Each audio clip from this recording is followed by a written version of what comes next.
பயணத்தில் தவறவிடக்கூடாத மால்பே அதிசயத்தை பார்க்கலாமா வாங்க. மால்பே கடற்கரை என்பது உடுப்பிற்கு அருகில உள்ள ஒரு அழகான கடற்கரை.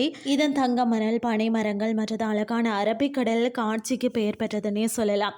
உடுப்பியில இருந்து 6 கிலோமீட்டர் தொலைவில் உள்ள இந்த கடற்கரை சூரிய உதயம் மற்றது சூரிய அஸ்தமனம் வரை பார்த்து ரசிக்க வேண்டிய இடமாகும். கர்நாடகாவின் பெரிய மற்றது பரபரப்பான மீன்பிடி துறைமுகமாகவும் சுற்றுலா பயணிகளுக்கு நீர் விளையாட்டு, படகு சவாரிகள் போன்றவற்றுடன் அமைதியான அனுபவத்தை வழங்கும் இடமாகவும் இருக்கிறது.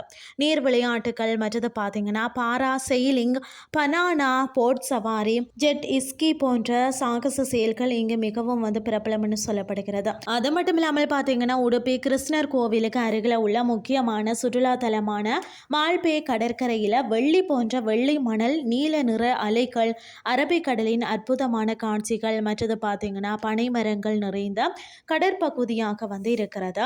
மால்பே கடற்கரையில் இருந்து படகுல 30 நிமிடம் பயணிக்க அழகான அதாவது செயின்ட் மேரி தீவை அடையலாமா.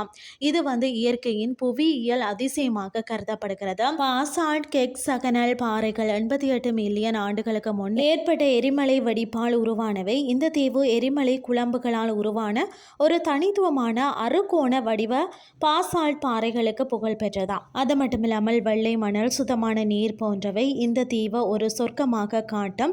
இங்கு பிளாஸ்டிக் தடை செய்யப்பட்டிருக்கிறது. இந்த தீவு சுற்றுச்சூழல் பாதுகாப்பு விழிப்புணர்வுடன் மிகவும் அழகாக பராமரிக்கப்படுகிறதாம். அரபிக்கடலின் அழக ரசிக்க 600 மீட்டர் நீளமுள்ள நடைபாதை அமைக்கப்பட்டிருக்கிறதாம். இது மாலை நேரங்களில் சூரிய அஸ்தமனத்தை பார்க்க சிறந்த இடமாகவும் இருக்கிறதாம்.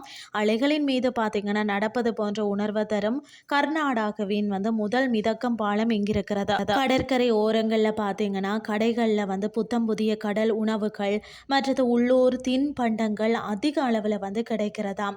அக்டோபர் முதல் மார்ச் வரையில் வானிலை மிகவும் மிதமாக இருக்குமா. பருவமழை காலமான ஜூன் முதல் செப்டம்பர் வரை கடல் சீற்றமாக இருக்கிறதால தான் படகு போக்குவரத்து மற்றது நீர் விளையாட்டுகள் தற்காலிகமாக நிறுத்தப்படலாமா. கடற்கரையை பொதுவாக பார்த்தீங்கன்னா காலை 6 மணி முதல் திறந்து இருக்குமா.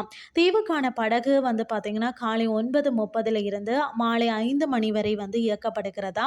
உடுப்பியில இருந்து பார்த்தீங்கன்னா பேருந்துகள், ஆட்டோக்கள் மற்றது டாக்ஸிகள் மூலம் எளிதில் இந்த கடற்கரையை அடையலாம். இன்றைய கிறிஸ்டி உங்களுக்கும் பிரயோசனமாக அமைஞ்சிருக்கும்னு சொல்லி நானும் நம்புகிறேன். இதே மாதிரி மற்றொரு கிறிஸ்டின் வேலைக்கு உங்களை சந்திக்கிறேன். நன்றி.